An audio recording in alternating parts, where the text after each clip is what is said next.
Assalamualaikum warahmatullahi wabarakatuh. Selamat pagi pemirsa dan generasi muda Islam yang dirahmati Allah Subhanahu wa Ta'ala. Kehadiran seonggok bangkai otomatis tentu akan membuat manusia merasa jijik, tidak akan mampu mendekat karena bau busuk yang menyengat. Namun tanpa disadari, manusia sanggup memakan bangkai itu, bahkan dalam waktu yang sering dan jumlah yang banyak. Kapan itu terjadi? Ketika mereka berbuat ghibah atau membicarakan keburukan orang lain. Wahai orang-orang yang beriman, jauhilah banyak prasangka. Sesungguhnya sebagian prasangka itu dosa. Janganlah kamu mencari kesalahan orang lain, dan jangan di antara kalian menggunjing sebagian yang lain. Apakah di antara kalian suka memakan daging saudaranya yang sudah mati? Tentu kalian akan merasa jijik. Bertakwalah kalian pada Allah. Sesungguhnya Allah Maha Penerima Taubat dan Maha Penyayang.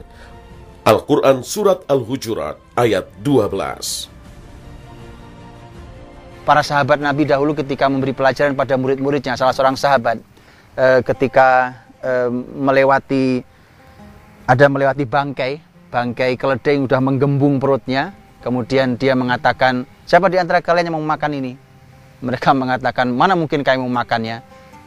Kemudian para sahabat Nabi ingin memberikan pelajaran bahwa sesungguhnya menghibah itu lebih buruk daripada memakan bangkai keledai. Kalau ini cuma keledai, bayangkan kalau orang menghibah itu adalah memakan bangkai manusia. Bahkan manusia itu adalah saudaranya. Betapa jahatnya, betapa buruknya orang yang menghibah itu. Itulah kenapa para ulama sepakat bahwa ghibah itu dosa besar. Para ahli hikmah mengatakan begini, bahwa itu dikarenakan zaman ini hidung kita sudah penuh dengan ghibah, sehingga kita sudah tidak bisa mencium kebusukannya. Persis seperti kalau kita masuk ke sebuah tempat yang busuk, mungkin kita langsung menutup hidung dan pergi. Tetapi orang-orang yang bekerja di situ, tinggal di situ, makan, minum, bahkan orang tidak merasa itu ghibah. Akhirnya orang tidak merasa bahwa itu dosa besar. Para ulama sepakat itu dosa besar. Oleh karena itulah, Rasulullah SAW akan bertindak tegas dengan menegur langsung pelaku ghibah. Seperti ketika Rasulullah SAW mengetahui ada dua orang yang membicarakan keburukan Salman Al-Farisi dan Usamah bin Zaid. Inilah kisah lengkapnya.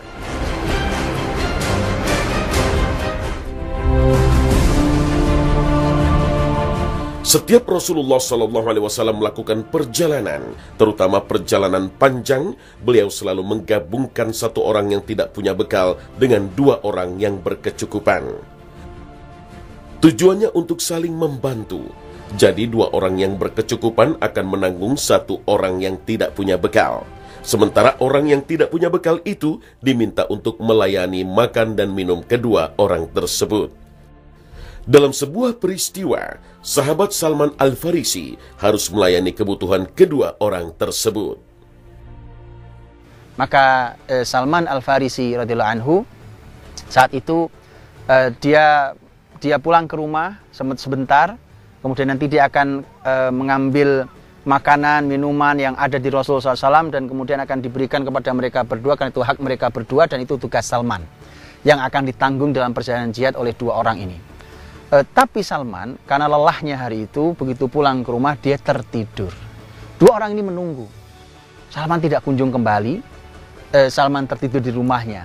Begitu dia terbangun, maka dia segera menemui dua orang itu dan meminta maaf bahwa saya tertidur. Karena dua orang ini bertanya, apa yang sudah kamu lakukan Salman? Salman, saya tertidur, saya mohon maaf, saya belum melakukan apa-apa. Maka kemudian dua orang ini berkata, pergilah ke Usamah. Mintalah makan minum dari Usamah. Mengapa? Mintakan untuk kami. Mengapa begitu? Karena Usamah adalah sahabat Nabi yang ditugasi Rasul Shallallahu Alaihi Wasallam untuk membagikan bekal-bekal itu biasanya. Maka berangkatlah Salman Al-Farisi menghadap Usamah bin Zaid. Namun sayangnya Usamah berkata bahwa makanan yang dimilikinya sudah habis, sehingga Salman kembali ke hadapan dua lelaki kaya itu dengan tangan kosong. Dua orang itu berkata, itu bukan tidak ada, itu Usamah pelit. Usamah itu orangnya pelit. Maka kemudian begitulah sampai kemudian akhirnya Salman pun dibicarakan keburukannya, sampai kalimat mereka berdua begini tentang Salman. Salman itu walaupun dia datang ke sumber mata air langsung kering. Artinya kalau nyuruh Salman itu mesti nggak dapat apa-apa. Membicarakan keburukan dua manusia mulia, Salman Al-Farisi dan Usamah bin Zaid radhiyallahu anhum ajma'in. Percakapan ini sampai terdengar di telinga Rasulullah SAW, maka Rasulullah menegur mereka dengan sangat keras. Maka itu malam harinya. Kemudian begitu pagi harinya Nabi SAW bertemu dengan dua orang itu. Kemudian Nabi SAW berkata dengan bahasa kiasan. Kata Nabi SAW, kenapa aku melihat ada daging segar di mulut kalian? Masih kelihatan ada dagingnya. Mereka mengatakan, ya Rasulullah, kami tidak makan daging. Bahkan dari semalam kami tidak makan daging. Kemudian Nabi SAW mengatakan, dari sepanjang malam kalian telah memakan dagingnya Salman dan Usamah. Sebuah ungkapan yang teguran yang sangat keras. Bahwa kalian makan daging manusia. Bahkan itu saudara kamu berdua. Lalu apakah teguran ini juga berlaku pada keluarga Rasul? Ya, dikisahkan dalam sejarah Rasulullah pernah menegur istrinya sendiri, yakni Aisyah radhiyallahu anha, yang menjelek-jelekan sesama muslim. Bagaimana kisahnya?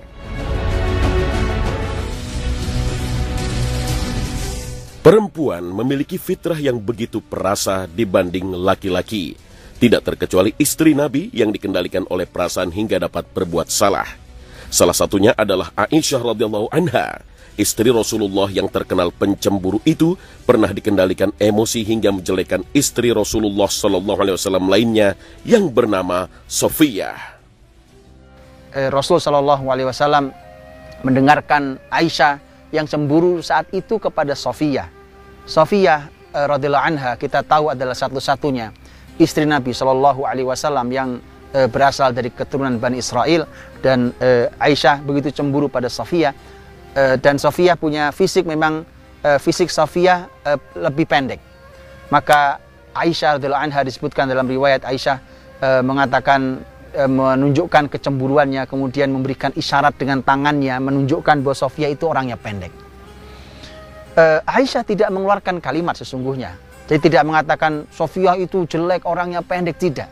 Hanya beri isyarat dengan tangannya, tapi siapapun tahu, paham bahwa itu dalam rangka menjatuhkan Sofiyah di hadapan Nabi karena postur tubuhnya yang kecil dan pendek. Ya, rasa cemburu Aisyah yang tinggi mendorongnya untuk menjelekkan keburukan Sofiyah meski hanya lewat isyarat. Tentu saja sikapnya mendapat teguran keras dari Rasulullah Sallallahu Alaihi Wasallam. Maka Nabi Sallallahu Alaihi Wasallam menegur dengan kalimat yang juga tegas, bahkan pada manusia yang paling dicintainya, yaitu Aisyah radhiyallahu anha. Laqad qulti kalimatan law muzijat bima'il bahri lamazajat. Kata Nabi SAW, wahai Aisyah, kamu telah mengucapkan satu kalimat. Padahal Aisyah tidak mengucapkannya. Memberikan isyarat, itu sudah seperti ucapan bahwa seperti kamu bicara dan saya langsung paham. Laqad qulti kalimatan, kau setelah mengucapkan satu kalimat, lau muzijat bima'il bahri lamazajat. Kalau ucapanmu itu dicemplungkan, dimasukkan, dicampur dengan air lautan, maka rusak air lautan. Kita tahu bahwa air lautan itu justru yang membuat bumi ini bisa dihuni, karena air lautan itulah yang membuat apapun itu yang membusuk itu kemudian bisa dinetralkan di lautan. Tapi gara-gara ghibah, membicarakan keburukan orang itu, kalau dia sebuah benda dimasukkan ke dalam lautan, lautan tidak mampu menetralisirnya. Yang terjadi malah dia merusak air lautan itu. Ya, menegur menjadi cara yang bisa kita lakukan. Ketika mengetahui ada orang yang berbuat ghibah, terlebih jika itu dilakukan oleh orang-orang terdekat kita. Ini tak lain untuk menghindarkan mereka dari siksa kubur akibat suka berbuat ghibah. Rasulullah SAW memberikan pelajaran sangat mahal ketika Nabi dan para sahabat dalam salah satu perjalanannya melewati dua kuburan. kuburan entah kuburan siapa, tidak disebutkan di dalam riwayat, tapi Nabi SAW kemudian berhenti dan kemudian Nabi mengambil ranting pohon, kemudian Nabi patahkan jadi dua, kemudian Nabi tancapkan di dua kuburan itu. Kemudian Nabi SAW berkata, sesungguhnya innahuma la yu'adzaban wa ma yu'adzabani bikabir. Ini dua penghuni kubur sekarang sedang disiksa. Rasulullah SAW bisa mengetahui itu dengan izin Allah, adapun sahabatnya tidak tahu. Bahwa Nabi tahu kedua orang yang dikubur itu sedang disiksa Allah. Dan kata Nabi, mereka tidak disiksa karena hal yang besar. Ini ulama berbeda pendapat dalam tafsirnya. Di antara tafsirnya adalah, si orang ini dahulu waktu di dunia menganggap bahwa perilakunya itu bukan sesuatu yang besar. Tidak dianggap sebagai dosa yang dampaknya besar. Padahal efeknya adalah sampai sekarang dia disiksa di dalam kubur. Apa itu? Kata Nabi yang pertama, la yatanazzah minal baul. Yang pertama tidak bersuci ketika buang air kecil. Dan yang kedua adalah fa innahu yamshi bin namimah. Dia dulu di dunia suka berjalan ke sana sini, menghibah orang lain. Dia mengadu orang lain dengan saling menyebutkan kesalahan sana dibawa ke sana, kesalahan sana dibawa ke sana. Akhirnya terjadilah kekacauan di masyarakat karena dia sering menghibah orang lain, membicarakan keburukan orang lain di hadapan orang yang lainnya. Kan orang lain. Dia berkata pada Umar bin Abdul Aziz, wahai Umar bin Abdul Aziz, sesungguhnya fulan itu begini. Lihat kalimat Umar bin Abdul Aziz, tegas dalam hal ini karena sudah membicarakan keburukan di sebuah majelis. Tidak sembarang. Orang tidak boleh mengucapkan sesuatu kemudian lari dari tanggung jawabnya. Umar bin Abdul Aziz berkata, baik, pilihannya satu di antara dua. Kamu akan saya usut tentang kebenaran kalimatmu. Maka kamu meminta maaf. Kemudian orang itu mengatakan, kalau gitu saya meminta maaf.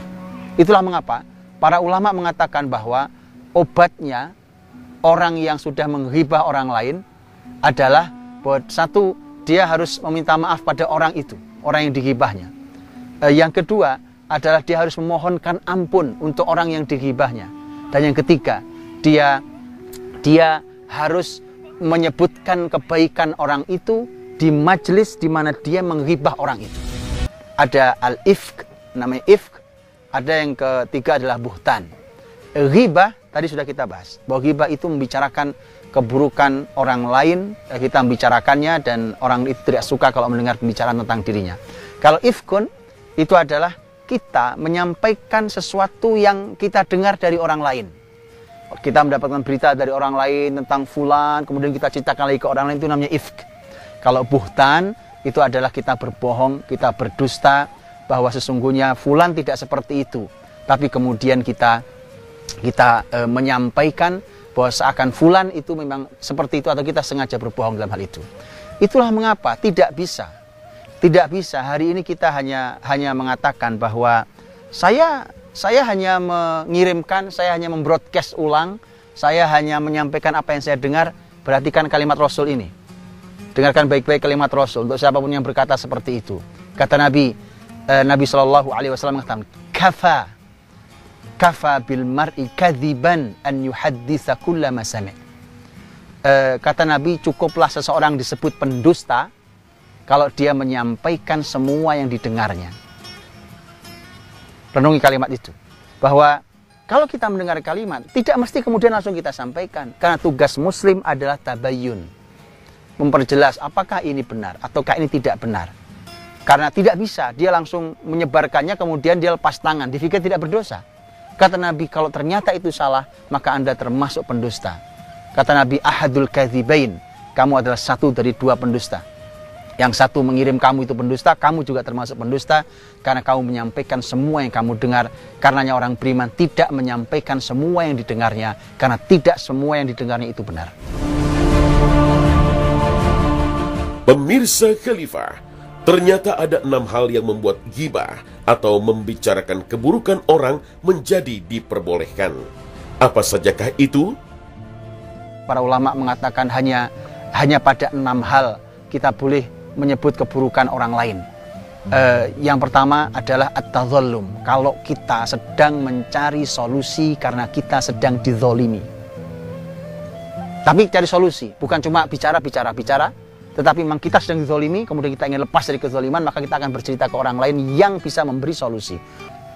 Ketika kita ingin mengingatkan muslimin tentang keburukan orang itu buruk sekali, kita ingin mengingatkan muslimin, maka kita boleh menyampaikan tentang keburukan orang itu, karena orang itu berbahaya keburukannya. Menyebutkannya sebagai sebuah pengenalan. Umpamanya dahulu ada seorang perawi hadis, imam besar namanya A'raj, bukan nama itu, tapi A'raj itu artinya yang pincang kakinya. Atau A'mash, A'mash itu artinya orang yang matanya rabun ayam. Itu A'mash, itu bukan nama. Tapi itu adalah penyakit yang dialami oleh dua imam besar itu, dan itu disebutkan bukan untuk menghina, tetapi itu sudah dikenal oleh banyak orang. Beliau lebih dikenal dengan cacat di fisiknya.